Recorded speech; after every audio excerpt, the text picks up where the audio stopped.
នេះគឺជា The All New Honda Winner All Series ឆ្នាំ2026ដែលទើបមានឱកាសចេញនៅក្នុងទីផ្សារប្រទេសវៀតណាមដែលនឹងស្នងតំណែងតួឯកសេរីរបស់យើង Honda Winner X Series ឆ្នាំ2025ឆ្នាំថ្មីជួយថ្មីចង់ដឹងថា Honda Winner All នេះមានអ្វីពិសេសខ្លះតោះតាមអានវីដេអូនេះទាំងអស់គ្នា Winner All គឺជាឈ្មោះថ្មីដែលក្រុមហ៊ុន Honda បានដាក់ឲ្យ Honda Winner ចំនួនទី5នេះតើអក្សរ O តំណាងឲ្យអ្វីអក្សរ O តំណាងឲ្យពាក្យថា Racing ដែល Honda Winner All ត្រូវបានផលិតឡើងនៅក្នុងគោលគំនិតម៉ូតូស្ពតកម្លាំងតូចដែលបំផុសអារម្មណ៍អ្នកបបរដោយបានជិះម៉ូតូស្ពតកម្លាំង 1000cc របស់ក្រុមហ៊ុន Honda អញ្ចឹង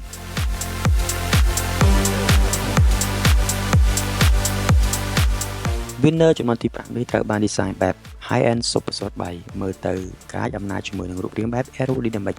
ដែលអាចជ្រាបឆ្លងបានល្អនៅពេលបើកបរនៅផ្នែកខាងមុខបំពាក់សំណុំភ្លើងចង្កៀងបំភ្លឺផ្លូវជាប្រភេទ LED ដែលបែងចែកជា3ផ្នែកកណ្ដាលជាភ្លើងភ្លឺផ្លូវមួយគូប្រើប្រាស់បច្ចេកវិទ្យា Crystal LED រួមជាមួយនឹងភ្លើងស្វាគត់ក្នុងអបតែមួយក្រុមហ៊ុន Honda បានបញ្ជាក់ថាវាភ្លឺល្អជាងជំនាន់មុននៅអមសងខាងភ្លើងបំភ្លឺផ្លូវគឺជា daytime running light និងភ្លើងស្ញូតឆ្វេងស្ដាំសំណុំភ្លើងទាំងនេះមើលទៅស្រដៀងទៅនឹងបងធំរ៉ូវេ Honda CBR 1000 RR អញ្ចឹងដែរចំពោះ model Sport នៅជំនាញរបស់ម៉ូតូខាងមុខបិទតែមពណ៌សលេខរំលេចដោយអក្សរ Winner All និង logo Honda ចំណែកផ្នែកខាងក្រោយក្រោមអ្នកបើកបរបំពាក់ logo ប៉ុស Winner All ធំមើលទៅកាន់តែស្អាតនិងទាក់ទាញមែនទែនរីឯភ្លើងកន្ទុយក្រោយនៅរក្សារចនាបថដូចជំនាន់ទី4ដែរ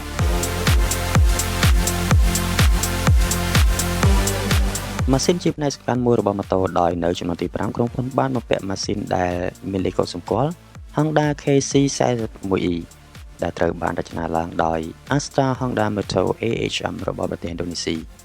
ម៉ាស៊ីននេះជាប្រភេទ DOHC ដំណើរការជាមេមុនវគ្គបញ្ចុះកម្ដៅដោយទឹកស្អំមានប្រអប់លេខ6វគ្គភ្ជាប់ជាមួយនឹងមុខងារ Assist and Slipper Clutch រំអិលដោយប្រេងម៉ាស៊ីនកំហប់ W30 ចំនួន 1.1 លីត្រដំណើរការបាញ់សាំងដោយបាញ់សាំងជាប្រភេទ PGF5 ក្នុងសាំងដោយទង់សាំងចំនួន 4.5 លីត្រចំណែកកម្រិតស៊ីសាំងវិញត្រឹមតែ 2.59 លីត្រក្នុង 100 គីឡូម៉ែត្រមើលទៅរៀងស៊ីសាំងជាងចំនួនមុនបន្តិចបើស៊ីសាំងជាងចំនួនមុនតើកម្លាំងវាខ្លាំងដែរឬទេចម្លើយនោះគឺដូចទៅនឹងចំនួនទី4ដែរគឺប្រកម្លាំងបាន 11.5 គីឡូវ៉ាត់ក្នុងកម្រិតជុំម៉ាស៊ីន 9000 rpm និងកម្រិតរមូល 13.4 Nm ក្នុងកម្រិតជុំម៉ាស៊ីន 7000 rpm វានៅទាបជាងគូប្រជែងរបស់វា VVA engine របស់ Yamaha បន្តិច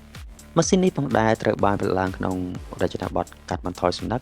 Friction Reduction Technology រចនាបថកាត់បន្ថយលំញ័រនិងសំឡេង Vibration and Noise Reduction Technology រួមជាមួយនឹងបច្ចេកវិទ្យាបង្កើនការបញ្ចេះទៀតនោះធ្វើឲ្យម៉ាស៊ីននេះដំណើរការបានស្មូតល្អក្រៅពីការវិវត្តខាងលើនេះក្រុមហ៊ុន Honda បានបំពាក់គ្រឿងមកគុំដូចទៅនឹងជំនាន់មុនដែររួមមានប្រព័ន្ធបូមនិងកង់ដែលមានមុខងារ ABS ប្រព័ន្ធ Smart Key